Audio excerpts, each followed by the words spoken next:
மீண்டும் வரவேற்கிறேன். இது பிரச்சார மேடை. இன்னும் 1.5 மணி நேரங்களே இருக்கின்றன பிரச்சாரம் நிறைவடைவதற்கு.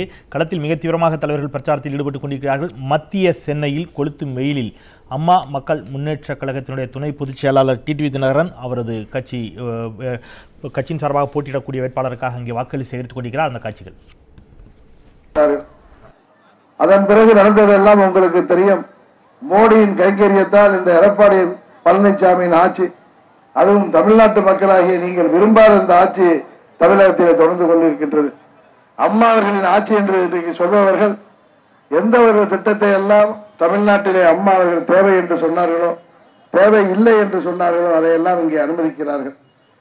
குறிப்பாக நீட் தேர்வை இதய தெய்வம் அம்மா அவர்கள் இறுதி மூச்சு வரை எதிர்த்தார்கள்.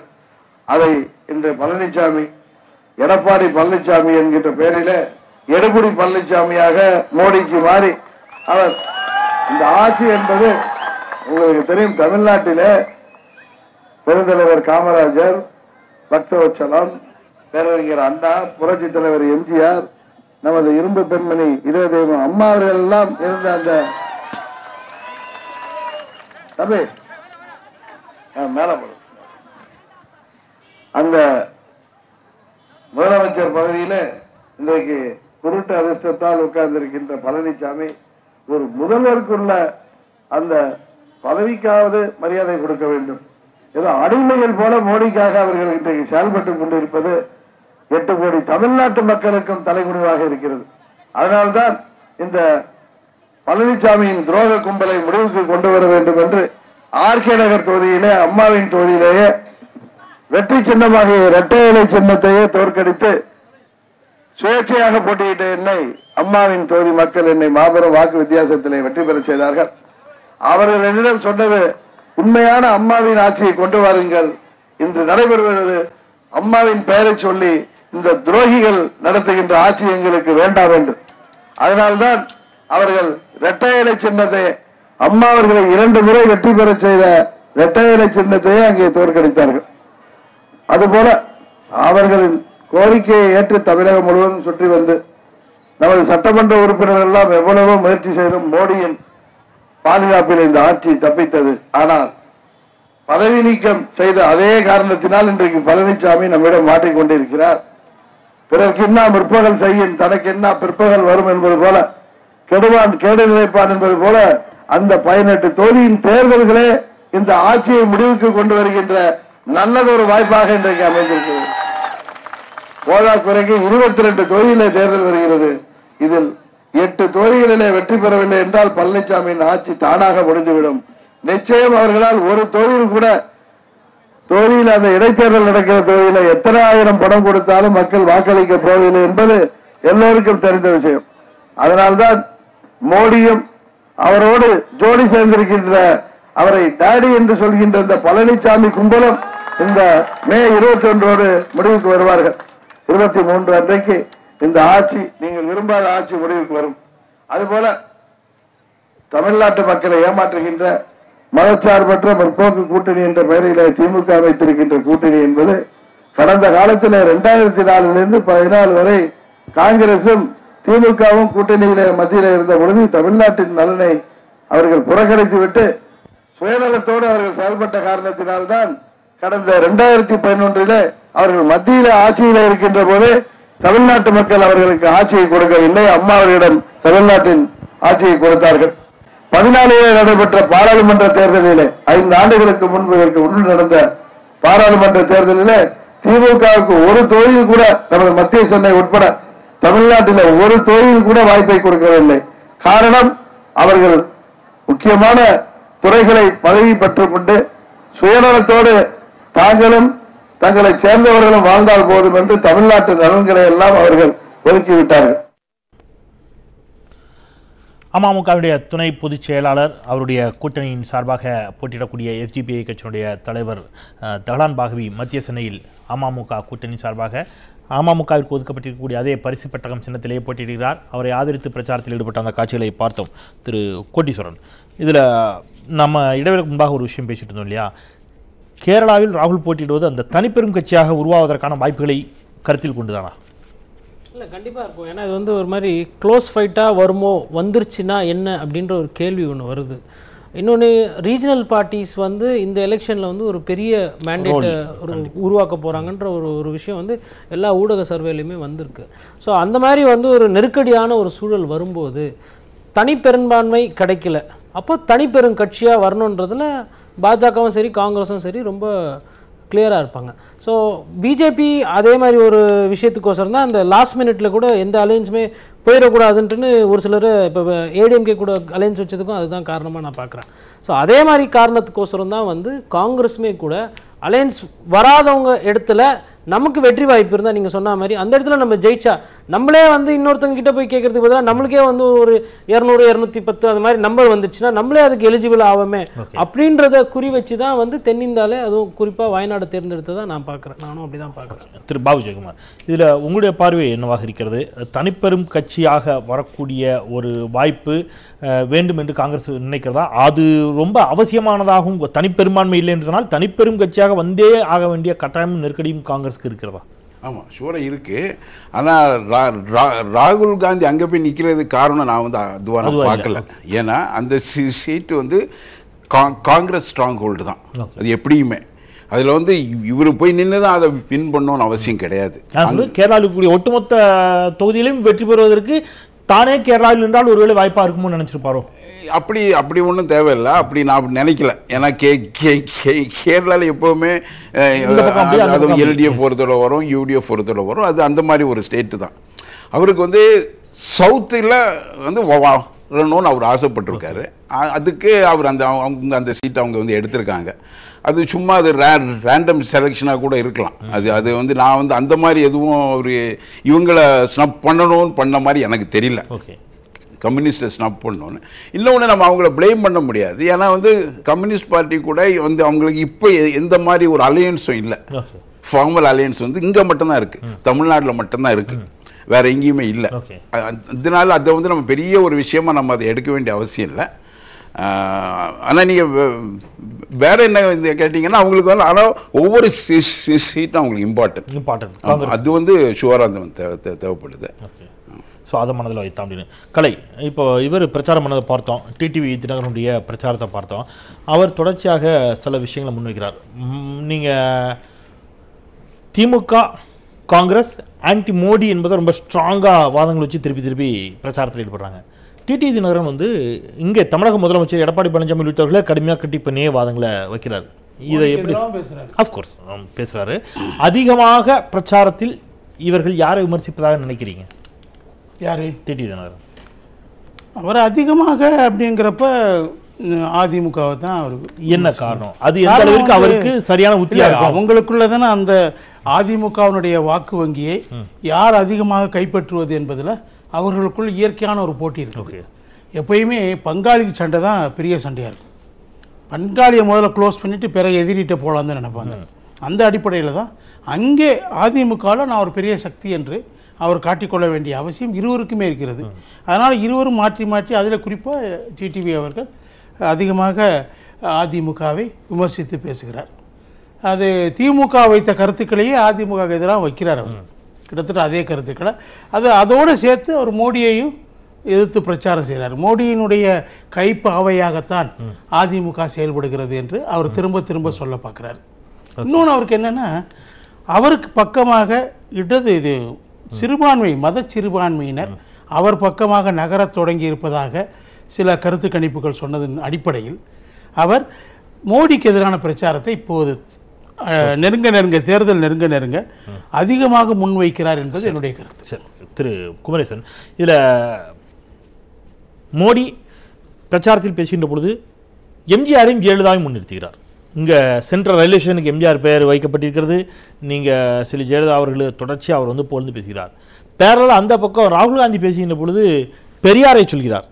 அப்புறம் கலைஞர் கருணாநிதி அவர்களை அவர் பேசுகிறார்.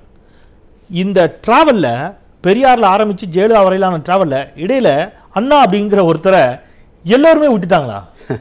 ஏன் அண்ணாவை கோட் பண்ணி காங்கிரஸும் பேசலை? அஃப்கோர்ஸ் திமுக பேசுகிறது, நான் கேட்குறது காங்கிரஸ் அண்ணாவை கோட் பண்ணல. அந்த பக்கமும் அவங்க ஈவன் ஏஐடிஎம்கேவை அண்ணாவை ஏன் சொல்லலை? எனில் அண்ணாவை வந்து ஹார்ட்கோர் ஒரு திராவிடியன் பொலிட்டிஷியனா பெரியாருடைய நேரடி வாரிசாக நினைக்கிறார்களா? அதை சொன்னால் பெருவாரியான இந்துக்களுடைய வாக்குகள் கிடைக்காமல் போகும் என்று அச்சப்படுகிறார்களா? அல்லது வேற ஏதாவது காரணங்கள் இருக்குதா? இந்த பிரச்சார வழிமுறைகளை ஏன் அண்ணாவிற்கு இடமில்லை? முதல்ல பொதுவாகவே பார்த்தீங்கன்னா மாநில கட்சிகளோடு கூட்டு சேர்ந்து தான் தேசிய கட்சிகள் தங்களுடைய வலிமையை அகில இந்திய அளவில் நிலைநிறுத்தி கொள்ள முடியும் என்பது ஒரு ஆரோக்கியமான அவசியமான ஒரு வளர்ச்சி போக்காக ஏற்பட்டிருக்கிறது. எந்த ஒரு தனி கட்சி நான் இவ்வளோ பெரும்பான்மை பெற்று விட்டேன் பார் என்று சொல்வது என்பது இந்திய சூழலில் அது அப்படி ஒன்றும் ஜனநாயக ரீதியாக பலனளித்தாலும் இதில் கடந்த காலத்தில் நிறைய வரலாறு பார்த்துட்டோம். அதுக்கு எப்படியெல்லாம் அதை சீர்குலைக்கத்தான் முயன்றிருக்கிறார்கள் பார்த்துருக்கேன். எனவே அதற்கு வாய்ப்பு இல்லாமல் இப்படியான மாநில கட்சிகளுக்கு முக்கியத்துவம் உள்ள தேசிய கட்சியுடைய கூட்டணி, தேசிய கட்சியில் தவிர்த்துட்டு அரசியல் என்பதும் கிடையாது, நான் ஒப்புக்கொள்கிறேன். எனவே அது ஒரு நல்ல வளர்ச்சி. அதில் ஒன்று தான் இப்போ தமிழகத்தினுடைய இந்த, ஏன்னா தமிழகம் என்பது ஒரு பக்கம் அவர்கள் தமிழக மக்களை கவர்வதற்கான உத்தி என்பதும் ஒரு பக்கம் இருக்கிறது. ஏன் எம்ஜிஆர் பெயர், ஏன் ஜெயலலிதா பற்றி பேசுகிறார்கள், ஏன் பெரியாரை பற்றி பேசுகிறார் என்று சொல்கிற போது தமிழக மக்களுடைய அந்த மனங்களில் கொஞ்சம் இடம் பிடிக்கிற அந்த உத்தி இருக்கிறது என்பதை மருத்துவம். அங்கதான் நான் வர்றேன். இப்போ என்ன சொல்ல போனா இதை எப்படி பார்க்க வேண்டியிருக்கிறேன் என்றால், அகில இந்திய அளவிலேயே இந்த மாநில சுயாட்சிங்கிற அரசியல் கோட்பாடு இருக்குல்ல, மாநில சுயாட்சி மத்தியில் கூட்டாட்சி என்கிற அந்த அதை வலுவாக முன்வைத்தவர் அண்ணா அவர்கள்.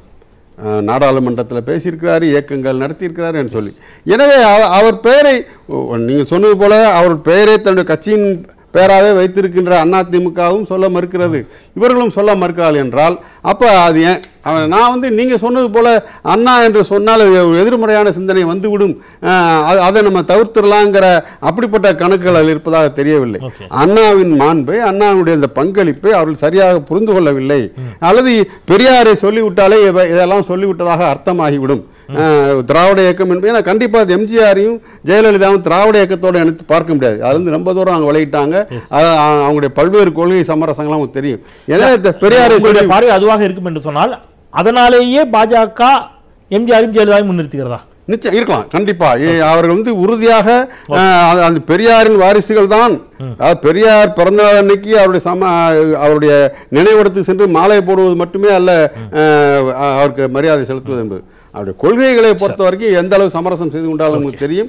எனவே அது உறுதியாக நின்றிருந்தால், பெரியார் வழியில் தான் என்று நின்றிருந்தால் நிச்சயமாக பாஜக அந்த முடிவை எடுத்திருக்காது. இன்னும் தமிழக அரசியல் சூழலே வேற மாதிரி ஆகிடும். மீண்டும் வரவேற்கிறேன். பிரச்சார மேடை மிகச்சரியாக சொல்லணும்னு சொன்னால் இன்னும் 1 மணி நேரமும் 12 நிமிடங்களுமே இருக்கின்றன. பிரச்சாரம் நிறைவடைவதற்கு அவ்வளவு தீவிரமாக கொளுத்தும் வெயிலில் தலைவர்கள் அங்கே களத்தில் பிரச்சாரம் செய்து கொண்டிருக்கிறார்கள். அவர்கள் வைக்கக்கூடிய வாதங்கள், பிரச்சார வழிமுறைகள் என்ன மாதிரியான தாக்கங்களை ஏற்படுத்துகின்றன என்பதை பற்றி பேசிக் கொண்டிருக்கிறோம். காலை முதலே எக்ஸ்க்ளூசிவாக களத்திலிருந்து வரக்கூடிய தகவல்களோடு சிறப்பு விருந்தினர்களையும் இணைத்து பயணித்துக் கொண்டிருக்கின்றோம். அந்த விதத்தில் திரு கோட்டீஸ்வரன், இதில் அண்ணாவை மட்டும் ஏன் தவிர்க்கிறார்கள் அப்படிங்கிற ஒரு கேள்வி இடைவேளைக்கு முன்பாக வச்சிருந்தோம். பெரியார், அதன் பிறகு அவங்க முன்வைக்கிறது எம்ஜிஆர் ஜெயலலிதா, இந்த பக்கம் பெரியார் கருணாநிதி, ஏன் அண்ணாவிற்கு இடமில்லை? அதான் சார், ஃபஸ்ட்டு இப்போ பிஜேபி ஆகட்டும், அதுக்கப்புறம் இந்த சைடில் இருக்கிற டிஎம்கேவாகட்டும், எல்லாருமே இப்போ தமிழ்நாட்டில் பொறுத்தவரை லெகசி ஓட்ஸ் தான். அதாவது அரசியல் தலைவர்கள் பேரை சொல்லி வாக்குகள் வாங்கணும். ஏன்னா இவங்களுக்குன்னு சொல்லிக்கிற மாதிரி இன்னைக்கு தேதியில் இப்போ இருக்கிற, அதுவும் சார் சொன்ன மாதிரி நிறைய ஆளுமைகள் மறைந்ததுக்கப்புறம் ஒரு தனிப்பட்ட செல்வாக்கு வாக்காளர்கள்கிட்ட இருக்கிற மாதிரி இல்லை. அதனால் ஒன்று எம்ஜிஆர் பேரை சொல்லணும், இல்லை புரட்சி தலைவி அம்மானு சொல்லணும், இல்லைனா அண்ணாவை சொல்லணும், பெரியாரை சொல்லணும். அண்ணாவை ஏன் மறந்துருப்பாங்க அப்படின்னு என் பார்வையில் பார்த்தீங்கன்னா, அண்ணா ஒரு காமனான ஒரு லீடர். ஏன்னா டிஎம்கேவும் அண்ணாவோட லெகசியை கிளைம் பண்ணும், ஏடிஎம்கேவும் அண்ணாவோட லெகசியை கிளைம் பண்ணும். இன்னொன்று எம்ஜிஆர் பார்த்தீங்கன்னா தன்னோட பார்ட்டி ஐடியாலஜி என்ன கேட்டிங்க அப்படின்னா அண்ணாயிசம்னு வரும். அது என்னன்றது விளக்கத்துக்கு போக மாட்டார். அங்கே பார்த்தீங்கன்னா பெரியாரோட அந்த ஹார்ட்கோர் ஐடியாலஜியை டிஎம்கே தான் அதை எடுத்துகிட்டு போகிறாங்க, இன்னி வரலும் கண்டினியூ பண்ணுறாங்க. பெரியார் ஒரு ஐடியாலஜிக்கல் லீடர், அண்ணா ஒரு பாப்புலர் லீடர். அண்ணாவை ஃபாலோ பண்ணி எம்ஜிஆர் பாப்புலரிசமில் போனார், ஃபேஸ் வேல்யூ ஓட் ரீச்சில் போனாங்க. டிஎம்கே இன்னமும் ஐடியாலஜி பிரின்சிபிள்ஸில் அதில் போகிறாங்க. ஸோ அப்படி போகும்போது அண்ணா இந்த நடுவில் நிற்கிறார். ஸோ இப்போ இந்த அண்ணாவை நீங்கள் பேசுனீங்கன்னா அதனுடைய மைலேஜ் டிஎம்கேக்கும் போகும், அதனுடைய மைலேஜ் மற்றவங்களும் கிளைம் பண்ணுவாங்கன்றதுனால அண்ணாவை இவங்க என்ன பண்ணிட்டாங்க, மறந்துட்டாங்க. அது மிகப்பெரிய தப்பு. திராவிட கட்சின்னு மாறு தட்டிக்கிறவங்க உண்மையில அசிங்கப்பட வேண்டிய ஒரு விஷயம் அது. ஏன்னா அப்போ இப்போ இதில் எக்ஸ்போஸ் ஆகுறாங்க. உங்கள் கொள்கை, உங்கள் பாரம்பரியம், உங்கள் வரலாறுன்னும் போது எல்லாருமே தான் வரணும். ஸோ அண்ணா இல்லாமல் அதிமுக இல்லை, அண்ணா இல்லாமல் திமுக இல்லை. கடைசியில் இன்னைக்கு பார்த்தீங்கன்னா அது போலரைசேஷன் பண்ணுறதுக்கு அவங்களுக்கு பெரியார் தேவைப்படுறாங்க ஒரு அமைப்பினருக்கு. மக்கள் கிட்ட போய் வாக்கு புரட்சி தலைவர் ஆட்சி பொன்மனச்செம்மல் ஆட்சின்றதுக்கோசரம் இன்னொரு சைடுல இது பண்றாங்க. சோ இதுல பாத்தீங்கன்னா இந்த பொலிட்டிக்கல் பார்ட்டிஸ் ஒரு நல்ல தலைவரை பிரச்சாரம் பண்ணாம அவங்களுக்கு தேவையான பண்றது இங்க இந்த இந்த எக்ஸ்போஸ் ஆயிருக்கிறாங்கன்றத நான் அதை பார்க்கிறேன். நிச்சயமா. திரு பாபு ஜெயக்குமார், உங்களுடைய பார்வையில அவர் சொன்ன மாதிரி இந்த தலைவருடைய பேரை சொன்னா ஓட்டு கிடைக்கும் அப்படிங்கிற இந்த பொழுதுபோக்கு தொலைக்காட்சிகளில் நிகழ்ச்சியில் கலந்துக்கிறவங்க பெரும்பாலும் ரசிகருடைய கைத்தட்ட வாங்கணும்னா தளபதி அப்படிங்கிற பேரை சொல்லுவாங்க.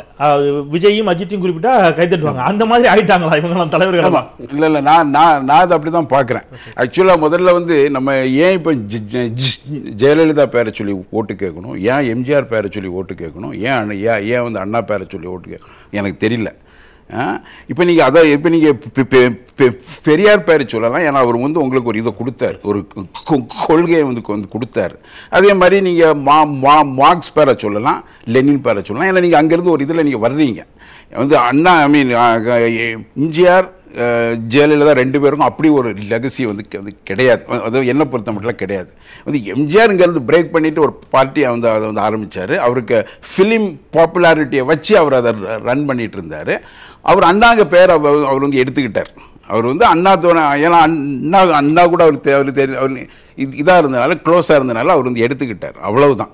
அது வந்து அவரே வந்து அப்ராப்ரேட் பண்ணிக்கிட்டே தான். அப்புறம் ஜெயலலிதா வந்தாங்க, அவங்க ஹோல் பார்ட்டியே அப்ராப்ரேட் பண்ணாங்க. அவங்க அப்படி வந்தாங்க. அதனால் இப்போ அவங்களுக்கு பேரை சொல்லி தான் இவங்க வந்து இது கேட்டுட்டு இருக்காங்கன்னா அது வந்து நம்மளை தான் நம்ம வந்து இதாக பார்க்கணும். அது வந்து நம்ம மேலே உள்ள மிஸ்டேக். அது வந்து தேவையில்லாத ஒரு விஷயம். இதுக்குள்ள அண்ணாதுரை எங்கே இதாயிட்டாருன்னா, மிஸ் ஆயிட்டாருன்னா, ஆனால் டிஎம்கேல வந்து அண்ணாதுரை பேர் இன்னும் வந்து சொல்லிட்டு தான் இருக்காங்க. ஆமா, திமுக சொல்லிட்டு தான் இருக்காங்க.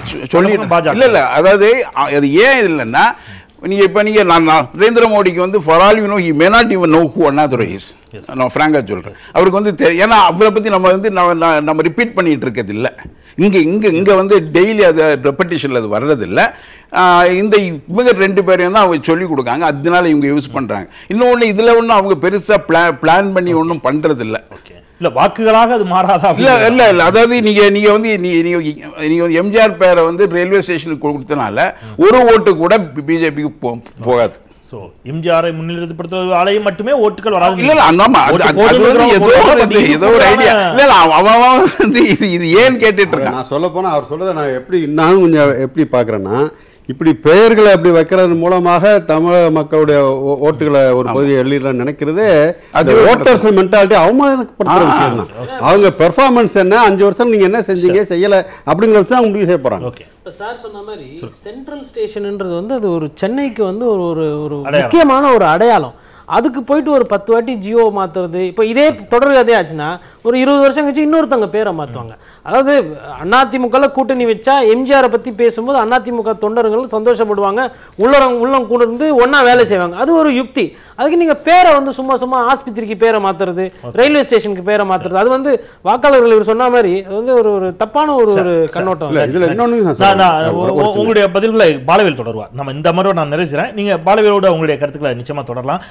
5 மணியோடு பிரச்சார மேடையை நாம் நிறைவு செய்கிறோம். தலைவருடைய பிரச்சாரம் களத்தில் 6 மணிக்கு அவர்கள் நிறைவு செய்கிறார்கள். ஸோ 6 மணி வரை இந்த பிரச்சாரத்தை அவர்கள் இன்று மாலை நிறைவு செய்ய இருக்கிறார்கள். நாம் 5 மணிக்கு நம்முடைய பிரச்சார மேடையை 5 மணி வரை நாம் தொடர்ச்சியாக நடத்த இருக்கிறோம். இந்த ஒரு சிறிய இடைவேளைக்கு பிறகு இந்த அமர்வை பாலவேல் தொடருவார். இணைந்திருங்கள். நான் விடைபெறுகிறேன். நன்றி.